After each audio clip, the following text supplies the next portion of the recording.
বাংলা নববর্ষ 1419-কে স্বাগত জানিয়ে ফ্রান্সের প্যারিসে পৃথক পৃথকভাবে বৈশাখী উৎসব পালন করেছে ফেনী সমিতি ফ্রান্স ও সামাজিক সংগঠন বাংলার মেলা। গতকাল সকালে প্যারিসের সমদমেখে বাংলার মেলা মহিলা ও শিশুদের বিভিন্ন খেলাধুলার আয়োজন করে, সেই সাথে পান্তা ইলিশ ও সাংস্কৃতিক অনুষ্ঠানের আয়োজন করা হয়।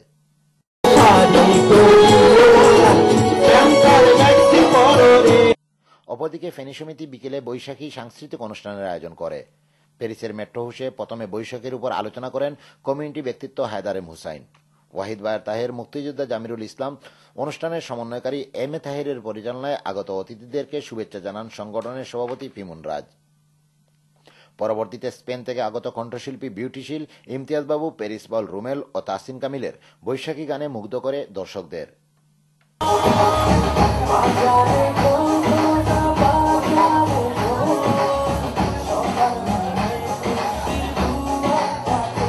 ফ্রান্সের প্যারিস থেকে Nurul Wahid, channel S news.